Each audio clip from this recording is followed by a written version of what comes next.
அடுத்ததாக கலால் துறைக்கு அப்படின்னு சொல்லிட்டு தாசில்தார் ரேங்க் தொடங்கி ஆர்ஐ வரைக்கும் நிறைய பேர் இதுக்கு பொறுப்பா இருக்காங்க. காவல்துறைக்கு வெவ்வேறு குற்றச்சம்பவங்களை விசாரிக்கக்கூடிய பொறுப்பு இருந்தாலும் கூட கலால் துறை தடுப்பு அப்படின்னு சொல்லிட்டு வருவாய்த்துறை கீழே ஒரு முக்கியமான ஒரு நிர்வாகமே இயங்குது. அவங்களுடைய நடவடிக்கை என்ன அப்படின்றத பத்தி பேச வேண்டியிருக்கு. தொடர்ந்து இணைப்பெறுங்க. அடுத்ததாக ரகுவரன் இணைகிறார், நம்முடைய சிறப்பு செய்தியாளர். ரகுவரன், தற்போது கள்ளக்குறிச்சி மருத்துவமனையில் அனுமதிக்கப்பட்டவர்கள் 48 மணி நேரமாக சிகிச்சை பெற்று வராங்க. இப்ப டெத் கவுண்ட் ஓரளவுக்கு கம்மியா இருக்கு நேற்று இரவுல இருந்து. ஆனா இன்னும் எத்தனை பேர் தீவிர சிகிச்சை பெற்று வராங்க, அவங்களுக்கு என்ன மாதிரியான சிகிச்சை கொடுக்கப்பட்டு வருது?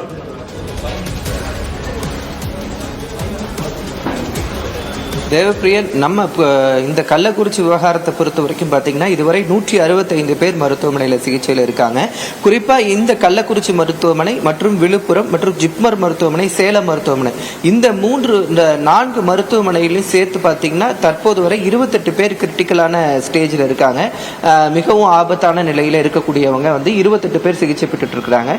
இந்நிலையில் பார்த்தீங்கன்னா நேற்றிலிருந்து திடீரென்று இறப்பு விகிதம் அதிகரித்த நிலையில் நேற்று மாலையிலிருந்து இந்த டெத் ரேட் கம்மியாக இருக்கு.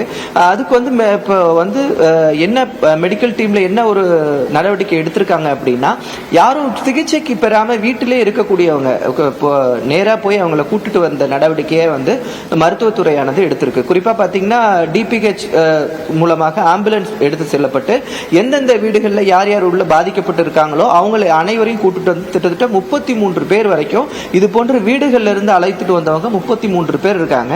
அவங்களுக்கு தற்போது சிகிச்சை கொடுக்கப்பட்டிருக்காங்க. அது மட்டும் இல்லாம இந்த மாதிரி சாராயம் குடித்து பாதிப்புக்குள்ளானவங்க யாராக இருந்தாலும் உடனே ஹீமோ டயாலிசிஸ் பண்றதுக்கான நடவடிக்கைகள் எடுத்திருக்காங்க.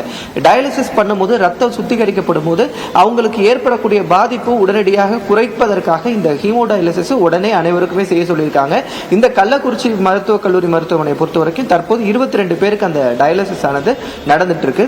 கள்ளக்குறிச்சி மருத்துவக் கல்லூரி மருத்துவமனை பொறுத்த வரைக்கும் தற்போது 18 பேர் அதிதீவிர சிகிச்சை ரெட் ஜோன்ல இருக்காங்க. 14 பேர் ஒரு எல்லோ ஜோன்ல அந்த சிகிச்சையானது நடந்துட்டு இருக்கு. தற்போது மாவட்ட ஆட்சியர் இந்த மருத்துவக் கல்லூரி மருத்துவமனையில் ஆய்வு மேற்கொண்டு யார் யார் என்னென்ன பாதிப்புக்குள்ள ஆகியிருக்காங்க, அவங்க குடும்பங்கள்லாம் எங்க இருக்கு, இறந்தவங்கள்லாம் யார் யார் அப்படின்னு சொல்லிட்டு கணக்கெடுக்கும் பணியானது அவங்க ஏன்னா குடும்பத்தினுடைய உதவி வேண்டும் அப்படின்னு நிறைய பேர் கோரிக்கை வச்சிருக்கிறதுனாலையும் ஒரு கணக்கீடு எடுக்கும் பணியானது நடந்துட்டு இருக்கு அப்படின்னு சொல்லிட்டு மாவட்ட ஆட்சியர் தெரிவித்திருக்கிறாரு. எந்தெந்த தேவைகள் மருத்துவத்துறையில் என்னென்ன தேவைகள் இருக்குமோ அதற்கு அதிகப்படியான மருந்துகள் கையிருப்பில் இருப்பதாகவும் சொல்லியிருக்காங்க. ஆனா மொத்தமா இன்னும் 28 பேர் ஒரு ஆபத்தான சூழ்நிலையில சிகிச்சை பெற்றுட்டு இருக்காங்க. ஆனா அந்த ஆபத்தான சூழ்நிலையில இருந்தவங்களும் இன்று பாத்தீங்கன்னா ஒரு 3 பேர் ரெக்கவரி ஆயிருக்காங்க. செயற்கை சுவாசத்துல மிகவும் ஆபத்தான நிலையில இருந்தவங்க ஒரு 3 பேர் ரெக்கவரி ஆகி நார்மல் வார்டுக்கு வந்திருக்காங்க. அதனால ரெக்கவரி ரேட்டும் ஒரு பக்கம் இருக்கு. அதே சூழ்நிலையில ஒரு 28 பேர் மிகவும் ஆபத்தான சூழ்நிலையில சிகிச்சை பெற்றுட்டு இருக்காங்க. தொடர்ந்து இணைப்பிருங்க.